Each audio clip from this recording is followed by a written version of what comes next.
estamos ministrando hoje a nossa aula 6, né? Tenho aqui o nosso Joás, querido, no teclado, que é o homem dos 7 instrumentos.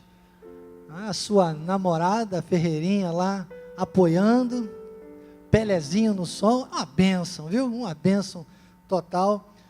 E vamos hoje dar continuidade. Estamos falando desse livro maravilhoso, o livro do nosso apóstolo. Você deve adquirir este livro. E fazer depois um estudo rebuscado, acompanhando com a apostila. E claro, eu não chamo você aqui para ler o livro, né? Seria uma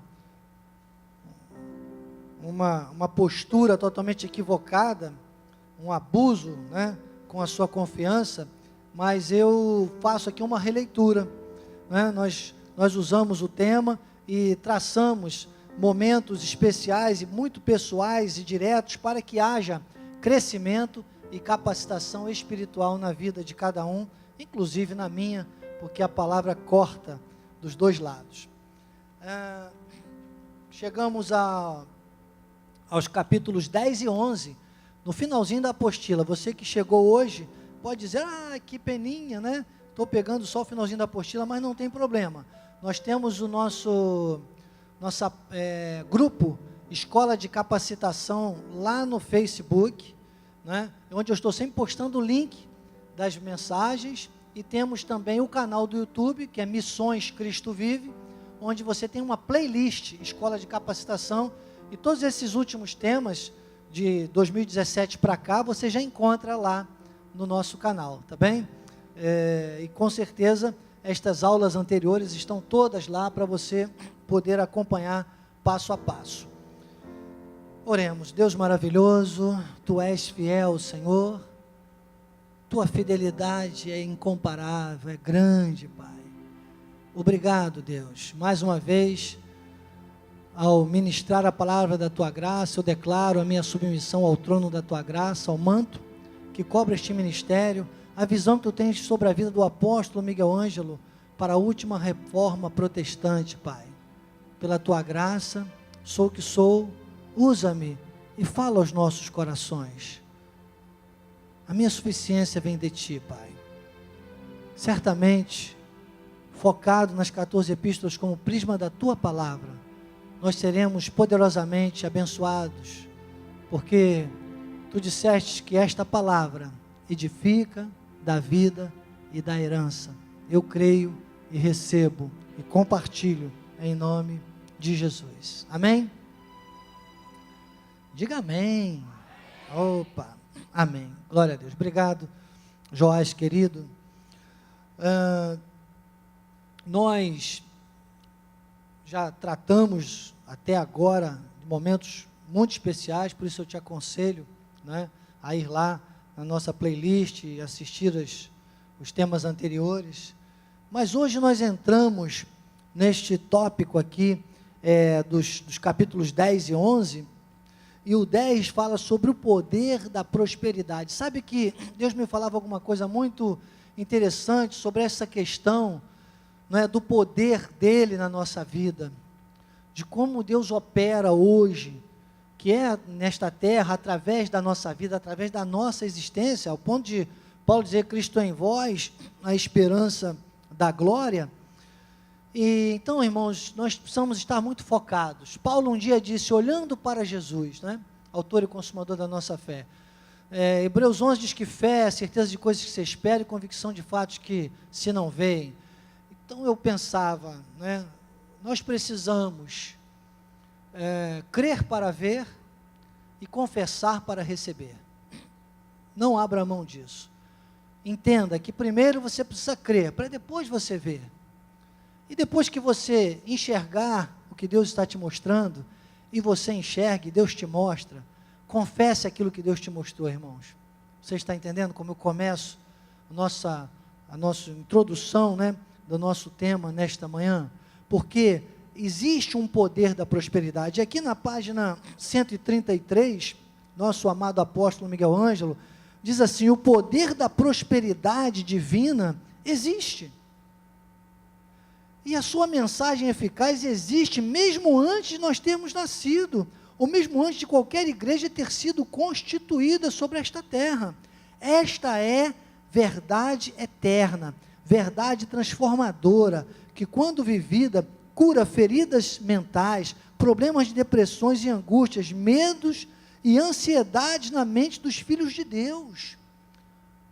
E o nosso apóstolo vai fazendo uma narrativa, como eu disse, não vou ficar lendo aqui, não é? Todo o livro do nosso apóstolo, você deve fazer isso depois, mas tremendo de colocação, que eu poderia fazer uma remissão, apesar de tantos textos que temos aí, né? Por exemplo, com Mateus 6, porque Mateus 6, quando Jesus chega lá no versículo 33, ele diz assim, não andeis ansiosos, né? Você tem que buscar o quê? Em primeiro lugar, o reino de Deus. Ele diz, buscai, pois, em primeiro lugar, o seu reino e a sua justiça, e todas estas coisas vos serão acrescentadas. Mas nos versículos anteriores, ele vem falando, né, fazendo uma síntese do que Paulo disse, não andeis ansiosos, dizendo, não fique ansioso. Ele fala dos lírios do campo, né, ele fala dos pássaros, ele fala da poderosa mão de Deus, ele fala da provisão de Deus, ele fala da prosperidade. Mas o mundo vive agitado com essas questões, e as pessoas que não entendem, sabe, esse mistério poderoso da prosperidade, vive perdido, vive, sabe, uma vida de pavor, irmãos, a verdade é essa, perante essas necessidades. O apóstolo fala aqui, olha, há muitos cristãos que dizem que ser pobre e sem recursos materiais é uma virtude. Tem gente que até se conforma com pobreza, tem gente que diz assim, não é no vale que eu cresço. Irmão, peraí, mas não vai sair do vale nunca? Deus tem uma promessa específica com relação à vida financeira, só que ela tem que funcionar através da vida financeira. Acreditem, o que falta, sabe, as pessoas compreenderem que há uma verdade incontestável com relação à nossa vida financeira, que passa pelos dízimos, as ofertas, os votos, a sua generosidade, primeiro com Deus, e depois com o próximo. Deixa eu te explicar, quem é o teu próximo? Quem é o teu próximo? Às vezes a gente fica assim, pensando, uma palhinha aqui, né? Por isso que nós estamos na 6ª aula nessa apostila, porque é desse jeito que Deus trabalha conosco, né? Mas, amados, o teu próximo, sabe quem é? É o teu afim. O teu próximo é aquele que você tem acesso a ele. Esse é o teu próximo. Quanto mais pessoas você puder alcançar, serão teus próximos. Agora, existe o próximo mais próximo. E aí eu preciso fazer uma remissão. Dei-me permissão, apesar das dezenas de versículos aí, mas você precisa ir lá anotar aí na sua apostila, depois em casa você lê, Gálatas capítulo 6, versículos 9 e 10, porque Gálatas 6, 9 e 10, Paulo diz assim, por isso, enquanto tivermos oportunidade, façamos o bem a todos, ou seja, quer dizer que há uma questão de que o bem é uma oportunidade. Então, se você tem uma oportunidade, ou seja, você pode fazer o bem, faça o bem. Mas o mais interessante que me comove nesse versículo, é que esse versículo 10, porque eu estou falando Gálatas 6, 9 e 10, mas o 10, ele diz assim, façamos o bem a todos, mas principalmente aos da família da fé. Principalmente aos da família da fé. Então, o que eu quero dizer para você, é que você está nesta terra para fazer o bem a todos, de forma, sabe, que você pode estar próximo de você, você deve fazer o bem, mas quando você conhece uma pessoa, que é seu afim espiritual, que sabe, tem gente que quer fazer o bem, olha, tem gente que faz o bem para todo mundo, menos para a esposa, ou para o marido, ou para o filho. Tem gente que olha, sai na rua, é uma educação, é uma polidez, mas chega para os filhos, para a esposa. Você está entendendo o que eu estou dizendo? Então, primeiro os da família da fé, ou seja, você deve priorizar isso, os da família da fé. Quem é a tua família da fé? É aquele que sabe, que tem afinidade espiritual com você. Se você identificar essas pessoas, irmão, como diz o bom carioca, vai fundo, sabe? Chega junto, né? Chega junto, faz que nem o corintiano, diz é nós, aí você, sabe? É isso. Então, aqui o nosso apóstolo fala sobre esse poder, porque quando você atinge esse ápice, sabe, de verificação de como funcionam as leis espirituais da prosperidade, que eu estou explicando para você, que existem leis espirituais da prosperidade, né? Podemos colocar um acrônimo aí, um LOP, né? Um LEP, leis espirituais da prosperidade, porque elas existem. Então, primeiro, é saber que você tem que ser fiel a Deus. Segundo, é saber como você tem que administrar esta tua generosidade. Você tem que ser fiel a Deus, você tem que ser generoso, tanto com a obra de Deus, como com o teu próximo. Isso vai ter um poder tremendo, que é o primeiro, de gerar prosperidade na sua vida, e segundo, de paralisar com os efeitos do gafanhoto, que está neste mundo. E aí o nosso apóstolo fala aqui, traz esses textos, nós nem vamos ler agora, não há necessidade, já até alguns já lemos, e ele volta com esses textos de Joel, Malaquias 3, 10 a 12, que a gente sabe quase de cor, né? Joás, ele vai até tentando acompanhar aí, colocando aí no telão, mas os textos estão na nossa apostila, e você que acessar o Facebook também consegue baixar essa apostila. Eu sempre posto lá, e se você não conseguir, pode me pedir, que eu mando para você, pelo bispo Daniel, @igrejacristovive.com.br. Mas o importante é você pegar aqui comigo agora e entender que esse poder, sabe, ele vai acima de tudo isso. Eu quero pegar aqui um dos textos que o nosso apóstolo trata nessas páginas aqui do livro, na página 135, ele diz assim, olha, quantas vezes, né, no segundo parágrafo, o apóstolo Miguel Ângelo diz assim, quantas vezes um homem de Deus, por ser desobediente e estar na disciplina do Senhor, tem o devorador influenciando na sua vida, e é convidado a fazer negócios ilícitos, escuros e escusos, e aí o apóstolo elenca aqui uma série de questões que vêm por meio da avareza, porque a avareza na vida de um filho de Deus é desobediência, a falta de generosidade na vida de um filho de Deus é desobediência, e essa generosidade, acreditem, começa com a fidelidade na casa de Deus.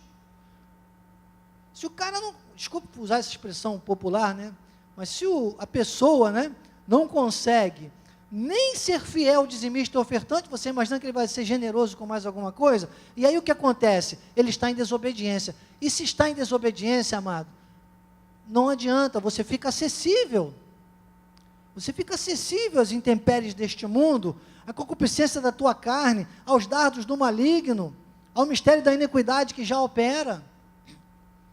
E aí começam a vir o quê? As tentações.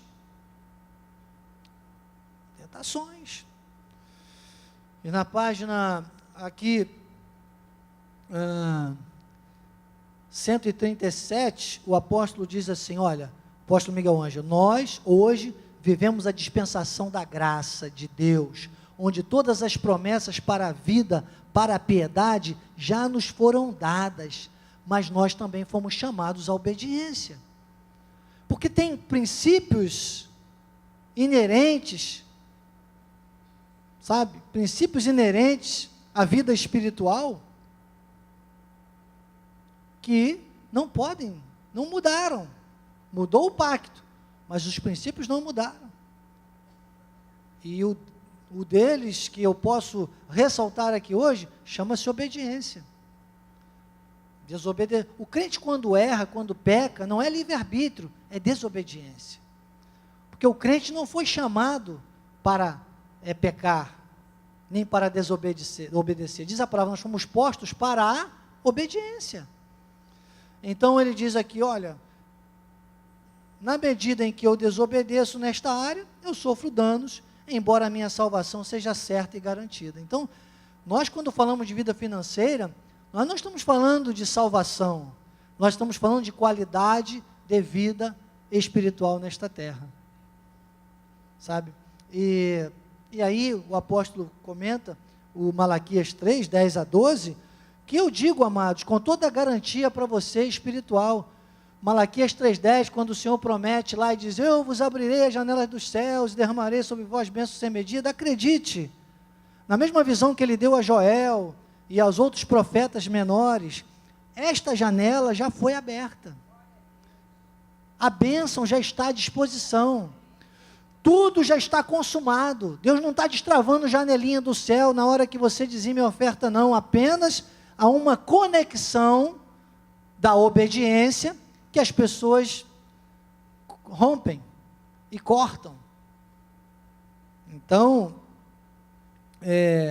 quando o Senhor, que Malaquias encerra, inclusive, o velho pacto, a última palavra é maldição, para você ter uma ideia, e quando o Senhor tratava disso aqui, era uma questão também ligada à vinda de Cristo, ao nosso, propiciador, que Paulo tanto fala aos hebreus, era o nosso sacerdote. Então, nós precisamos entender que a nossa questão nessa visão de prosperidade, é um direito nosso, é algo que já está consumado, sabe?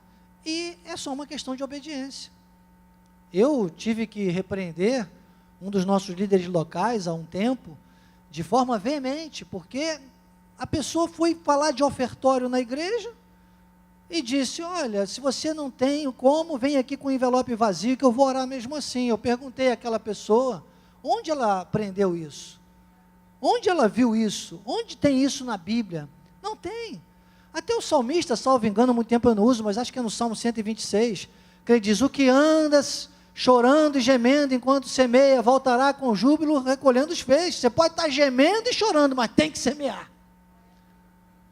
Lucas 6,38 diz, dai e dar-se-vos-á, uma boa medida, recalcada, sacudida e transbordante, generosamente vos darão. Lucas 6,38 não está aí no telão, nem anotei aqui, está na minha mente, no meu coração. Diz assim, porque com a medida com que tiverdes medido, qual é a medida? É a tua generosidade. Vos medirão também. É a cultura da generosidade, sabe? Então, o que nós precisamos compreender aqui, é que para nós, há garantias espirituais, está tudo na palavra, está aí nos textos, que eu coloquei para você, está muito bem explanado aqui, pelo nosso apóstolo, na página desse livro, A Provisão de Deus, esse capítulo 10, que vai aqui até a página 132, e eu gosto, de enfatizar com você, porque, veja bem, está tudo na palavra, está tudo na Bíblia. Eu gosto de enfatizar e puxar você para essa reflexão de cunho pessoal,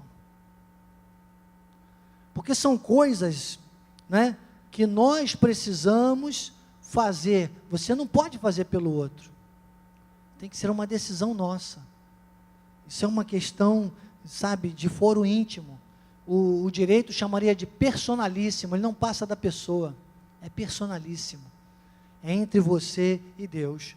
E aí, nós vamos ao capítulo, você vê esse capítulo 10, na verdade ele vai da página 133 à página 141, a página 141, e termina exatamente com um dos textos que eu mais gosto, aqui na página 141, que é Gênesis 26, 12 e 13, quando mostra o resultado da obediência de Isaac, porque Isaac, que estava pensando em ir lá, buscar no Egito a solução dele, o Senhor disse, não, você não tem que ir lá, no mundo, mas que bom que você hoje, olha, acredite, irmãos, terça-feira tem sido uma grande agência de empregos. De vez em quando eu recebo pessoas aqui que estão procurando emprego, e dizem, bispo, eu estou precisando muito de um emprego, e eu oro, e daqui a pouco a pessoa some do culto, aí eu digo, meu irmão, o que houve? Não, conseguiu emprego, graças a Deus, agência de emprego. Então, tem gente que essa hora é do nosso ministério, está por aí em agência de emprego, procurando emprego, e podia estar aqui, na melhor agência de emprego desta terra. Então, você está entendendo a diferença? Funciona, irmãos, funciona mesmo. Agora, tem que obedecer. E diz o versículo 12 e 13 de Gênesis 26, diz assim: semeou Isaac naquela terra, e no mesmo ano recolheu 100 por 1 da semente, porque o Senhor o abençoava. Enriqueceu-se o homem, prosperou, ficou riquíssimo. Então nós precisamos acreditar, né, confiar. Lembra? Crer para ver, confessar para receber, sabe? E a nossa confissão passa por uma postura de obediência. Então, o capítulo 11, que é nosso último item da apostila, né, fala sobre a sementeira e o milagre da colheita.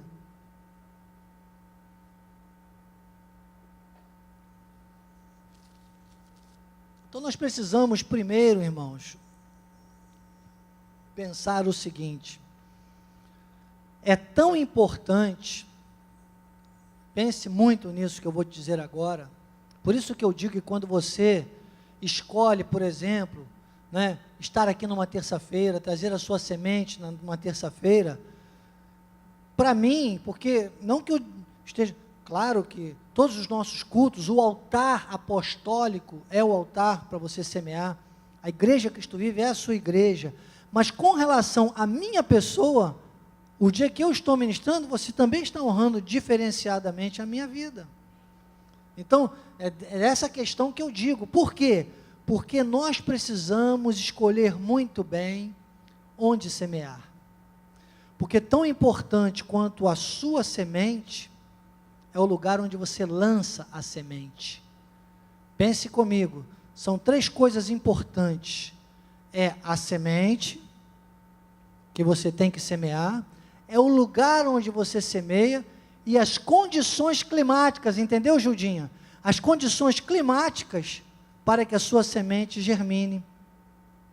Então, o tipo de solo é importante, a semente tem que ser lançada, tem que ser uma boa semente, e as condições climáticas.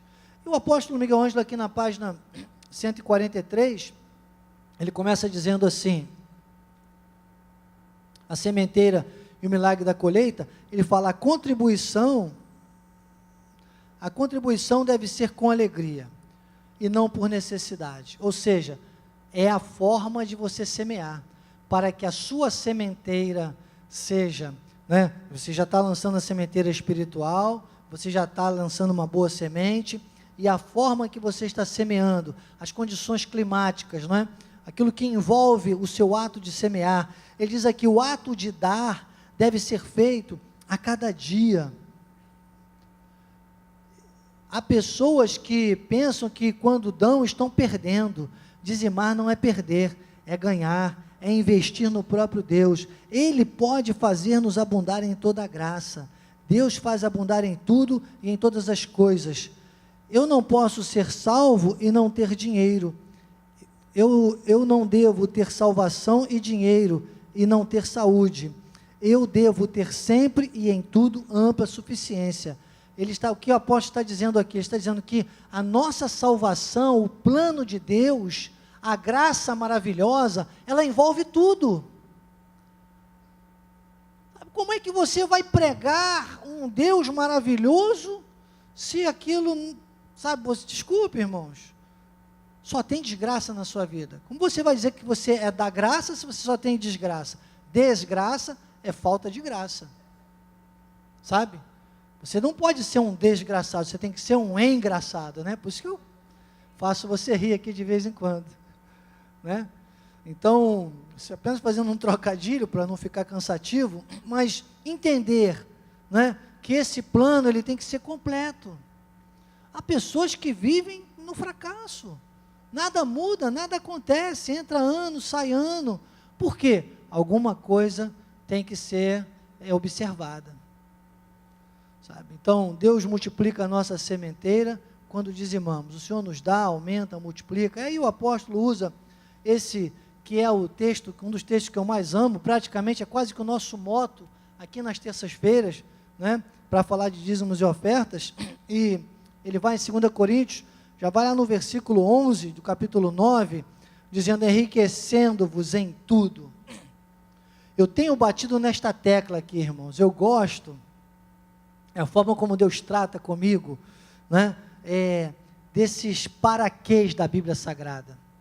Eu não posso passar batido num texto desse, eu preciso voltar a você, né, já falei algumas vezes durante esse tema, e preciso falar hoje de novo, sobre esse detalhe interessante, sabe, primeiro, do entre vírgulas, porque ele diz: enriquecendo-vos. Olha, eu tenho uma saúde, irmão, tenho a saúde, mas o dinheiro é que me quebra, né? Eu, às vezes, até brinco com as minhas filhas, digo assim: eu tenho beleza e fama, só me falta grana, né? Mas com essa barba, né, gente? Pode dizer, né? Mas eu falo brincando, né? Claro, com elas, sabe como é? Filho, né? Filha é uma situação complicada a gente administrar, mas vamos pular essa parte, né? Mas enriquecendo-vos em tudo, o entre vírgulas, amados, o em tudo, é isso que o nosso apóstolo dizia agora. Não pode dizer que sou um salvo e viver mendigando pão. O salmista disse no Salmo 37, jamais vi um justo desamparado, nem a sua descendência mendigar o pão. Salvo engano está lá, né, no Salmo 37, que é um dos salmos que eu mais amo na Bíblia Sagrada. Acho que é assim, né? Tem algumas Bíblias online aí que confirmam. O Carlos Henrique não está aí hoje, mas olha, 2 Coríntios 9, 11, é interessante que depois da vírgula, ele traz o para quê. Para que Deus nos enriquece em tudo, irmãos? Para toda a generosidade. Para toda a generosidade. Então, nós provamos a nossa generosidade, e Deus diz: opa, esse menino é generoso, esse menino está me obedecendo, vou melhorar a situação dele mais ainda, para que essa generosidade se multiplique. E ele diz: a qual faz que, por nosso intermédio, sejam tributadas graças a Deus. Então, quando você recebe de Deus, você já é generoso, você começa a distribuir mesmo, a abençoar o teu próximo, conforme nós já dissemos aqui. E o que essa pessoa diz? Graças a Deus, não é verdade? Graças a Deus. Irmão, nada melhor, e olha, tem que ter muito cuidado, acreditem, eu então nessa área da diretoria de missões, irmãos, eu tenho que ter um zelo, um cuidado, de vez em quando, sabe, como o nosso apóstolo sofre com essas questões. As pessoas vêm aqui uma cidade de refúgio, não tem noção da luta que é financeira, dos desafios que nós temos. Eu já vi gente dizer assim: não, eu vou levar meu dízimo naquela igrejinha lá da esquina da minha casa, que é uma igrejinha pequena, lá ele precisa mais. Amado, se é pequeno não precisa, quem precisa mais é quem faz mais. E muitas pessoas se aproximam do nosso apóstolo, achando que o nosso apóstolo é que tem que honrar. Ele honra com a palavra, ele honra ensinando a pescar o peixe. Agora, Deus, sabe, não pode ser igual aquele garoto que foi com a namorada. Deixa eu contar esse caso aqui de novo, que é importante, né? A namorada foi apresentar o namorado para o pai dela, e levou lá, era um grande fazendeiro, e falou: olha, ele quer conversar com o senhor, papai. Não, vem aqui, senta aqui na sala comigo, o coronel, né? E começou aquele jovem a conversar, muito falante, e o dono o fazendeiro disse: mas me diz uma coisa, você está pensando em fazer faculdade? Ele disse: o Senhor proverá. Ah, é? Mas você ainda nem escolheu nada, qual faculdade você vai querer fazer? Você não pensa aí, né, numa profissão? Ele disse: o Senhor proverá. E depois ele falou assim: e casa, você já está pensando como é que você vai fazer? Porque para você namorar minha filha, vocês vão casar um dia, vão ter que ter uma casa. Ele disse: o Senhor proverá. E tudo era o Senhor proverá. E o garoto foi embora, a filha chegou e disse: pai, e aí, gostou do menino? Ele falou assim: olha, bonito, um garoto bem afeiçoado, um garoto parece ser até inteligente demais, só que tem só um problema, filha. O que é? Ele está pensando que eu sou Deus, porque tudo que eu perguntei, ele disse: o Senhor proverá, ainda apontava o dedão para mim. Sabe, e assim muitas vezes as pessoas chegam ao nosso ministério e vão chegar para você, Tomou de canudinho essa, né, Lídia? Porque as pessoas pensam que nós somos os deuses na vida delas, que nós é que temos que dar jeito, que nós temos obrigação, inclusive, de emprestar o dinheirinho e tal. Irmão, não é assim que funciona. Sabe? Nós vamos fazer e devemos, quando Deus tocar no nosso coração e mostrar que é uma pessoa que é obediente, que está entrando no eixo, que precisa de apoio, ok, nós vamos fazer, entende? Dores. E é muito perigoso, porque quando nós temos tem pessoas que têm exacerbado, digamos, ou muito aguçado esse dom da generosidade, que chama-se dom de exercer misericórdia. Paulo, quando elenca os dons, ele diz, dom de exercer misericórdia. E a pessoa, ela vai e avança demais, às vezes, e tem que ter cuidado. Primeiro, porque você, às vezes, semeia o teu dinheiro, que é bênção de Deus, é vida, é para que sejam tributados, graças a Deus, não é para o gafanhoto, não é para quem está sendo vítima do gafanhoto por desobediência, ou para quem é filho do diabo e está querendo vir, às vezes vem na igreja só para tirar e explorar a fé. Olha, gente, desculpe, deixa eu te lembrar, você está na escola de capacitação e crescimento espiritual, e aproveite você que está online, porque Deus me manda dizer coisas aqui que eu tenho que dizer. Você que não está ao vivo, você que está ao vivo não está presencial, não dá para você ver, né? Mas as pessoas, para a glória de Deus, não eu, mas a graça de Deus comigo, e graças a Deus, até lá nos últimos bancos, estão todos aqui, ligados e focados. Por quê? Porque Deus está falando, eu sei que Deus está tratando de coisas, detalhes muito especiais, irmãos. Você imagina se eu te chamasse aqui para ficar lendo um livro, ou colocasse aqui no telão um apóstolo pregando, igual pessoas já fizeram no passado. Deixe isso para lá. Por isso que só tinham 6 pessoas que ainda resistiam, né? Nem vou contar agora que não dá tempo. Quando eu assumi aqui a escola de capacitação e crescimento espiritual. Vou contar. Eram 6. Rose, eram 6. Doris. E dos 6, só ficaram 3. Quando eu assumi, né? Quando foi oficial, eu falei, Senhor, média 5, passei raspando, vamos embora. E graças a Deus estamos hoje aqui com 50 pessoas que se revezam semanalmente, 50, 60 pessoas, agora um batalhão de pessoas pela internet, bem haja, não é? Eu glorifico a Deus por isso, mas o que eu preciso que você fixe bem na sua vida hoje, é que há uma finalidade, que não pode sair disso aqui. Sabe, eu tenho pena que eu só tenho 15 minutos para te explicar isso tudo que Deus tem a nos falar aqui, nesse momento. Mas olha, esse conjunto do versículo 11, que diz que ele vai enriquecer em tudo, ou seja, em todas as áreas, irmãos. Eu levanto a minha mão direita e digo, eu recebo, Senhor. Em todas as áreas. Está dizendo que em tudo, eu recebo, Pai. Para toda a generosidade, para que sejam tributados. Quer dizer, se você quebra um desses ícones, sai do eixo de Deus. Irmãos, escute uma coisa que eu vou te dizer, o que não serve para Deus, não serve para nada. Jesus chegou a dizer, olha, meu pai arranca, não dá fruto, sabe? Então, aqui na página 142, entre esse versículo 11 e 12, o apóstolo disse, Deus nos enriquece para que sejamos generosos no semear e no dar. É isso, é o ciclo da prosperidade, né? O ciclo poderoso da prosperidade, é o CPP, sabe? Não é o Código de Processo Penal, não. Nosso CPP é ciclo poderoso de prosperidade, sabe?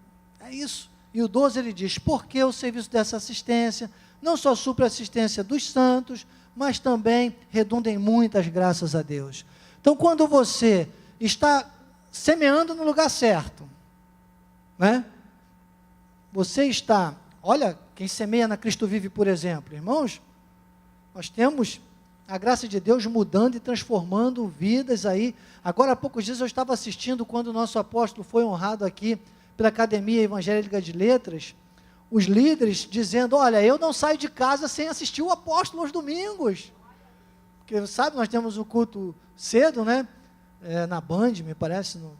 E eles disseram, todos eles, eu não saio, eu leio os livros do apóstolo. Então, hoje o nosso ministério tem um chamado, sabe, poderoso. Nós não podemos trazer todas as igrejas aqui para dentro, mas nós estamos influenciando todas as igrejas, amados. Acredite nisso.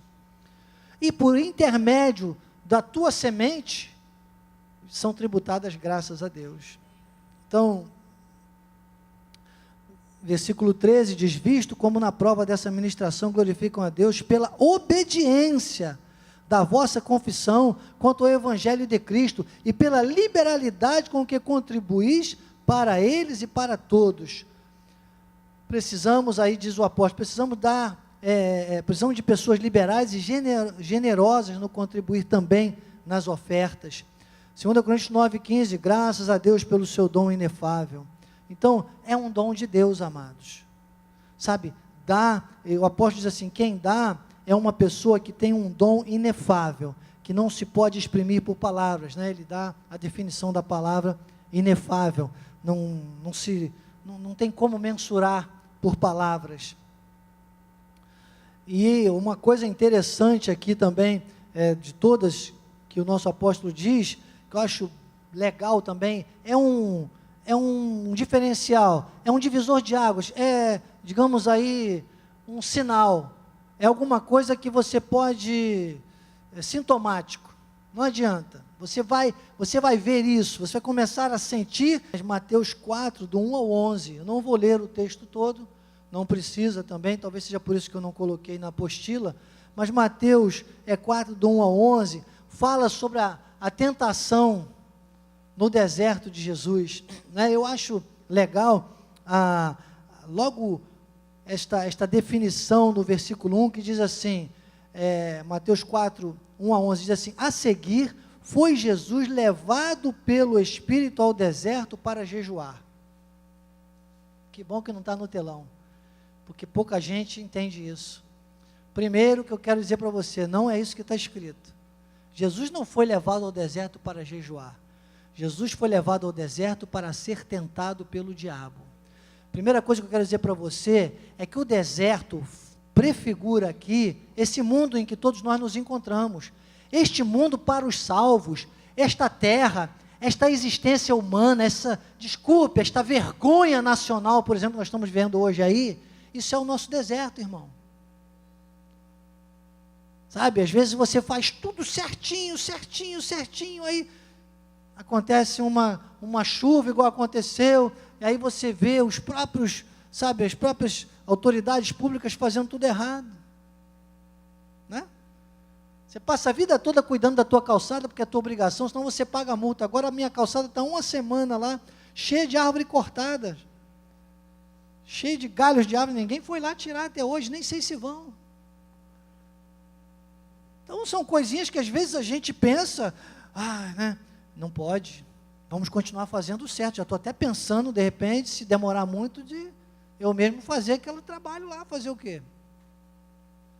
Mas você está entendendo que o mundo, o deserto, Jesus foi levado ao deserto para ser tentado pelo diabo. Este deserto é o mundo em que nós vivemos. O mundo, com questões a nossa carne, sabe, ele vai bem. A concupiscência do mundo, a nossa carne gosta disso, mas para a nossa vida espiritual é um deserto. Então nós precisamos saber que esse acontecimento aqui também era uma ilustração para os nossos dias de hoje. E se tem uma questão que perturba o Filho de Deus nessa terra, é a questão financeira. E olha, eu não vou ler o texto todo, você deve ler, se você não tem na mente, no coração como eu tenho, depois em casa, Mateus 4, 1 a 11, mas é interessante você ver a forma que o diabo tentou Jesus. Ele tentou Jesus exatamente concernente, usando o quê? A palavra. Tem gente hoje aí nas internets aí da vida, que entra para procurar, não, mas o dízimo é da lei, o dízimo é da graça, o dízimo não sei o quê. Você está entendendo? E com a palavra, o diabo tem confundido muita gente. Quem entra na carne, quem deixa a desobediência, vai ficar sujeito a esta questão, sabe? Então, nós precisamos entender que o que aconteceu com Jesus no deserto, né? O apóstolo diz aqui na página 145, ele diz assim, há momentos nos quais tens que tomar uma decisão, e isso, né, exige você estar ligado, íntimo com Deus. Esse momento de Jesus, esse deserto, esse momento de reflexão, é guiado pelo Espírito, ok. Nós precisamos ver o mundo como um deserto e estarmos em espírito como Jesus estava, sabe? Depois ele diz assim, Jesus sentiu fome e o diabo o tentou, né? Cristo só seguiria o que estava escrito se Jesus tivesse aceitado a proposta de Satanás. Ele teria perdido como homem, por 3 vezes ele rechaçou Satanás e ele se foi. Olha o número 3 aí, né, que é um número especial. Então, o apóstolo diz, o demônio representa todo tipo de destruidor das nossas vidas que conseguem seu intento quando estamos em desobediência a Deus. Então, amados, ele disse, olha, você quiser, eu posso transformar essas pedras em pães, né? Ou então, se é filho de Deus, lança-te daqui para baixo. Quer dizer, irmãos, são as propostas do mundo, é ou não é? Quanta proposta indecente. Você sabe que até o nosso apóstolo, teve uma vez que uma pessoa muito, né, muito forte, digamos aí, do governo, esteve aqui uma vez oferecendo lavagem de dinheiro para o nosso ministério. Nosso apóstolo expulsou do gabinete, sabe? Nós precisamos estar atentos, porque a proposta do inimigo para nos tirar da visão, ela vem a todo momento. Então, tem que entender, o mundo é um deserto, o Cristo que venceu o diabo na palavra, é o Logos, é a palavra, está em você, é a verdade. Se estiver fora da verdade, irmão, é o grande conceito. E que nós vamos andar e viver o quê? Em generosidade. Sebastião, é o grande segredo que eu falo, que Deus já começou lá com Abraão, quando ele disse, sê tu uma bênção. Nós vamos ser bênção. Especialmente com a nossa vida financeira. E acredite, tem gente que gosta muito de louvar, que ora, que é uma beleza, que, sabe, lê a Bíblia dia e noite, mas quando toca no dinheiro, é um perigo, é um problema. Porque, como eu disse, o dinheiro é aquilo mais material que nós temos. Então, vamos ser esse diferencial. Este livro é uma grande verdade. Provisão total de Deus. Deus nos deu provisão em todas as áreas da nossa vida. O que nós temos que fazer? Obedecer, seguir a palavra, servir a Deus, andar em verdade. Amém? Assim seja, assim disse o Espírito da graça. Graças a Deus. Olha, tem um louvor, não sei se o Bispo Químio está conosco, mas o Joás, acredito que vai, tua fidelidade, coloca a letra para ela passar para a gente. O Químio está aqui, Joás. Opa, nosso bispo já estava a postos aqui. Vamos louvar aquele, eu vou dar a bênção final com a minha esposa, Químio, e depois nós vamos louvar juntos, a tua fidelidade é grande, né? Esse louvor que fala de fidelidade. Se você puder ficar mais um pouquinho, fique depois.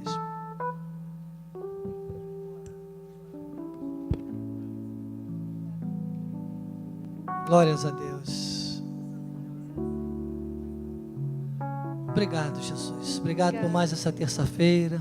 Obrigado, Senhor, porque nós temos a provisão total, Senhor. Obrigado, Senhor, porque servimos num ministério apostólico, um ministério que está na visão do Todo-Poderoso, por um apóstolo que reproduz Cristo em nossas vidas, Pai. Obrigado, Jesus, porque nós sabemos, Deus, nós podemos, Pai, avançar seguros, tranquilos e sem temor do mal. Ainda que estoure contra nós a guerra, nós não teremos medo. Ainda que caiam 1000 de um lado, 10.000 do outro, nós não temeremos. Nós não seremos atingidos, diz a tua palavra. Estamos vivendo neste mundo sob a visão do Todo-Poderoso. É um deserto, há uma crise assolando a humanidade em todas as áreas, pois para nós há uma provisão total tua, Pai. Obrigado, Jesus. Obrigado, Pai. Obrigada, Senhor. Que tu podes abundar, Senhor, todos nós, com toda a graça, Deus, e em tudo, Senhor, dando ampla suficiência, superabundez, Senhor, em toda boa obra, Jesus. E eu creio que Tu, Senhor, é o Deus da nossa provisão, Senhor, e nada, Senhor, nos fará retroceder, Senhor, avançando sempre, Jesus, contigo. Tu estás no nosso barco, Senhor, Tu és a nossa provisão, e Deus, Ele ama quem dá, e a quem dá com alegria. E pela Tua graça, Senhor, o Teu amor, Jesus, e as doces consolações do Seu Espírito, Pai, manifestem hoje e sempre em nossas vidas, Jesus. E nós estamos aqui para Te servir hoje e sempre, Deus. E agora, Senhor, vamos em paz para nossos lares, Senhor Jesus. Damos ordem aos Teus anjos, Pai, que nos livrem de todo mal. Teremos uma semana em perfeita vitória. Em nome de Jesus. Amém e amém. Você crê? Crê na graça do Senhor, na prosperidade do nosso Pai? Então diga amém. Tome posse dessa verdade. Em nome de Jesus. Glória a Deus.